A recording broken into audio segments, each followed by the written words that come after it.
Happy holidays, folks, and welcome to the first day in our 12 days of Mortal Kombat Christmas.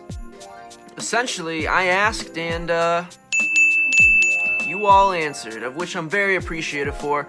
Thank you guys very much for that feedback. It does help, and I'm glad you like the idea of us doing some sort of holiday event with the Mortal Kombat franchise. Now, as some of you already know, this channel actually found its footing with the start of my MKX videos that I've put out in the past, and if it wasn't obvious from my involvement in that particular game, I'm actually a very big fan of the franchise, and I have been ever since my introduction to the series with Mortal Kombat Deception. After I found my footing with the 3D games, I eventually did go back and pick up the classics. However, having been spoiled by things like weapons and massive rosters the likes of Mortal Kombat Armageddon, I was definitely a little bit spoiled, and as such I kind of brushed the old games under the rug as insuperior or outdated versions of what they could have been. Now, having grown quite significantly since then, I think it's only fair that I go back and judge the games again with a more quality and reasonable perspective. I also figured this would be a great opportunity to go back and appease some of you longtime subscribers, those of you who have been around since our original Mortal Kombat X videos.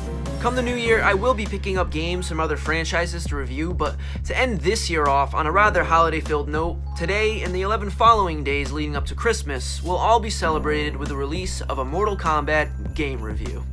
Now obviously, we'll be starting with Mortal Kombat 1 today, and we're going to end with Mortal Kombat X come the 25th, but what 10 games I play between then, well, you're just going to have to stick around and find out. All I can promise is that some of these games are absolute staples in the franchise, and others are absolute staples in the kneecap. They bad. So, without stalling any further, another happy holidays to you all, and let the celebration begin. So we flash back to 1992. You're a young kid and you step into the arcade for your usual after-school gaming session. The popular Street Fighter machine is surrounded as usual, with many people eager to have a chance to throw down some combos, but you notice an unusual group of people amassing at a separate machine around the corner. Pushing your way through the crowd up to the newfound cabinet, you read the words Mortal Kombat on the side. Peeking at the screen, you see a yellow-clad ninja being violently tossed around by a four-armed giant, blood splashing here and there before the current player lets out a groan of defeat as Game Over spills onto the screen. For many people of the era, this was their first introduction to a series that would go on to be a huge titan among its genre. Developed and published by Midway, the original Mortal Kombat was produced by a mere 4 people, those being Ed Boon, John Tobias, Dan Forden, and John Vogel. With the game going on to be as popular as it was, it's even more impressive to note that they finished the product within 10 months of starting.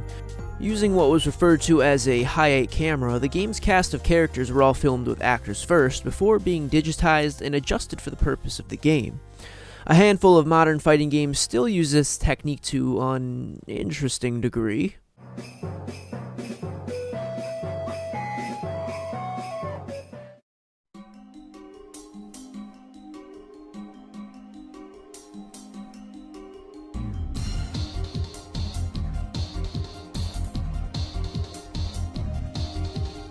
Right,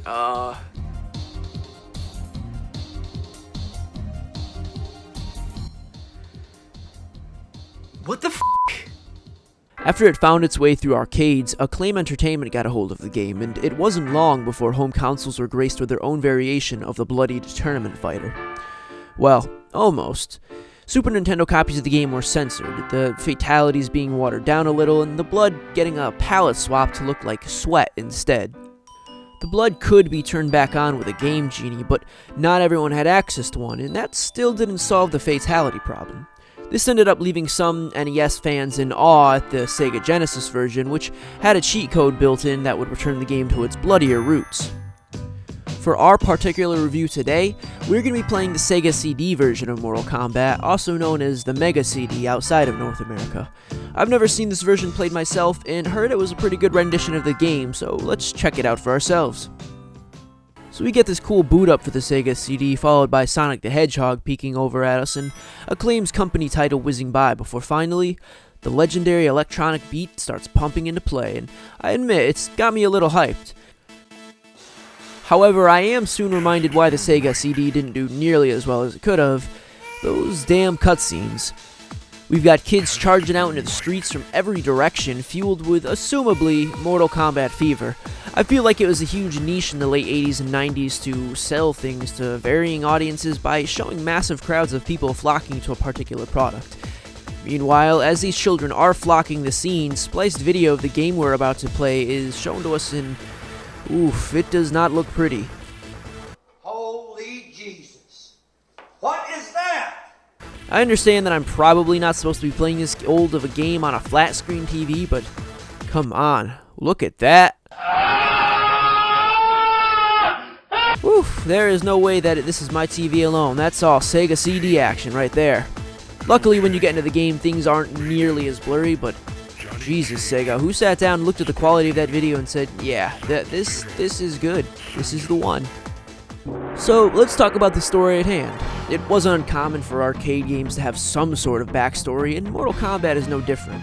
While the game allows you to play as a variety of characters, the main focus is on Liu Kang if we're talking about the most notable canon storyline.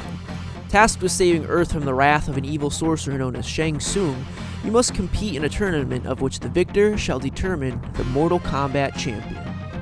Besides just defeating Shang Tsung, you'll also be going up against other playable characters found within the tournament, as well as Goro, a half-man, half-dragon known as a Shokan that has been undefeated for over 500 years.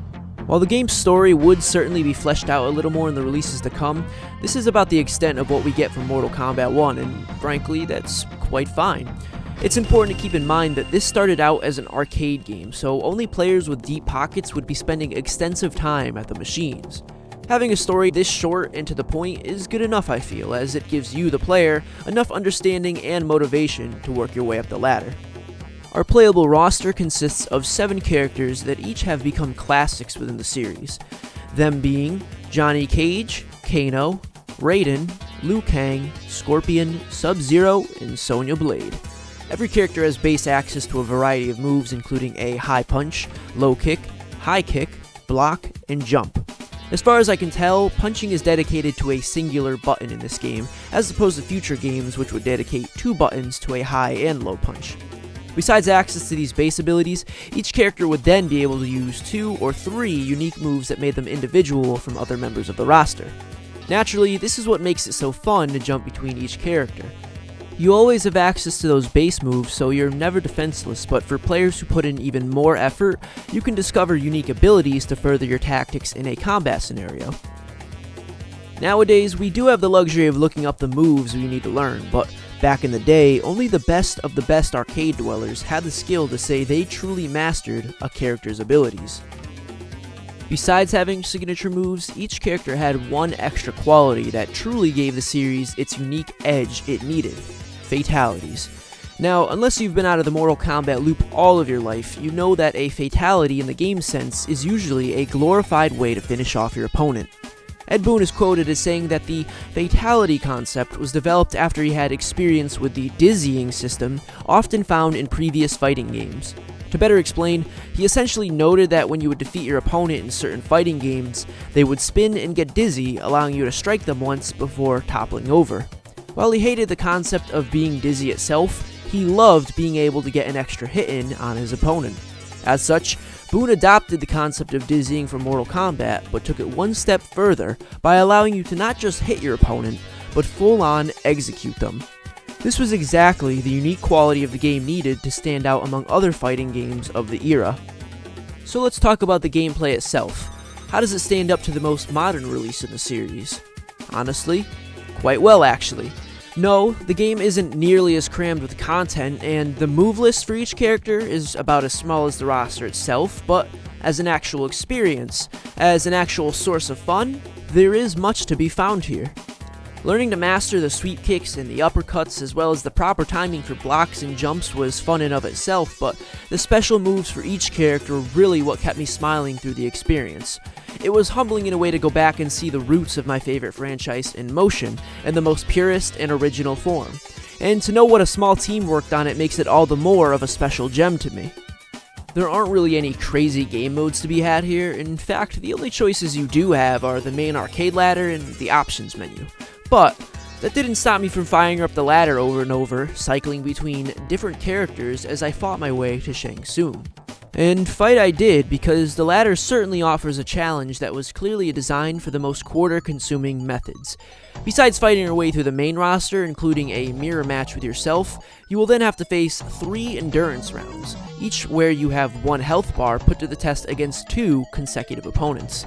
I can tell you now, these are the rounds that really started to test my skills with the game, and every time I would get knocked out, I would find my ambition and come back swinging harder than before. The biggest test I feel comes in the form of Goro, however, the 4-armed Shokan warrior. Those of you who know the series already know that Goro has a fierce reputation for making grown men cry tears of blood.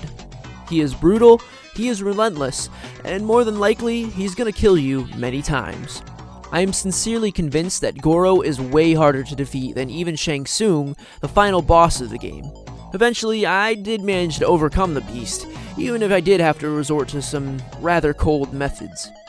Shang Tsung, in comparison, dropped like a fly with his withered old frame, though I did enjoy the fact that he could swap between character models and moves mid-fight. The biggest issue with that mechanic, however, is the way the Sega CD reacts every time he transforms. The fight will freeze briefly while the disc loads the information for the next character, and while it's not a huge deal, it does noticeably lower the quality of the fight you have with Shang Tsung, since it can come to a sudden halt for a few moments every time he decides to swap. It didn't stop me from defeating him still, but because of the limitations with this particular console, I also noticed that the arcade ending cinematic for Shang Tsung, one where you see the captured souls of prior fighters leaving his body, is not actually present in this game, and instead it just cuts to the normal individual ending for your particular character. These are small negatives and really only particular to this version of the game. And even having said that, the fight with Shang Tsung didn't lower the quality of the fights I had with everyone else up to this point in the ladder. Other things worth noting are the stages you fight upon. Not only do they have great themes that are fun to fight among, but they have little background details that relate to the story being told around you. Goro's lair, for example, sports what appears to be the skeletons of prior victims, and ominous glowing eyes watching you from the background. Other notable places, such as Shang Tsung's courtyard and throne room, are not only nice decorative pieces of storytelling, but they even make appearances in future games, which gives me a weird form of reverse nostalgia. Something really cool I noticed was that on the map known as the Pit, you could actually perform a stage fatality and knock your opponent into the spikes below. I honestly had no idea that the stage fatalities dated back to the very first game, and it was again really nice to see where future renditions of the Pit map found their inspiration.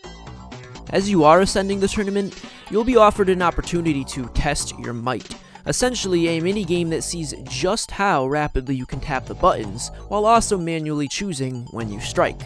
It's a short, simple, and fun little break between fights that awards you some extra points. This minigame's title has become a popular phrase among the Mortal Kombat community, and anyone who knows the series will have easily heard the words before. Occasionally, as you are progressing up the arcade ladder, a green ninja will pop in just before your fight and leave you with a cryptic message. If you were a player in 1992, this probably blew your mind trying to figure out how to gain access to the emerald-clad warrior. Nowadays, fans of the series will easily recognize the figure as Reptile, or at least the earliest concept for his character. In order to actually take him on, players were required to follow a very specific string of commands, such as having silhouettes gliding past the moon on the pit map, performing a double flawless victory with a fatality, and all without blocking throughout the fight. If it sounds hard, that's because it is, and I can guarantee only a small fraction of the player base will likely have ever made it to this secret level in particular. But hey, I think that about sums up my thoughts on this game. Essentially, it's a very solid introduction into the fighting genre, both as a game and as an experience for new players. While the Sega CD version suffers from a few loading times and odd spelling errors here or there, the overall experience is very well formulated, and at no point did I find myself wishing it was over. The biggest frustration you will face in this game is the difficulty of your opponents, and in reality, practice can easily help you change that, and this is me speaking from experience. When I picked this game up, I could barely get past the mirror matches, let alone the endurance and boss rounds beyond. But now, I can proudly say that I've defeated both Goro and Shang Tsung at least once within the original Mortal Kombat experience. All things considered, I give the Sega CD version of this game an 8 out of 10. Get over here! It's an awesome version of the original, only lightly held back by its slow loading capabilities for things like the Shang Tsung fight. Like I've said, that doesn't ruin the overall quality of the game for me, but when the actual content available is on the smaller scale of gaming, flaws stick out a little more since they have fewer places to hide. And that wraps up day 1 of 12 regarding our 12 days of Mortal Kombat Christmas. I really hope you guys all enjoyed hearing my thoughts on this classic game, as quite honestly it was a lot of fun to go back and play it to completion. That said, I've got 11 more games to play and review by Christmas, so best I say goodbye. Thank you guys very much for watching. I do appreciate your time.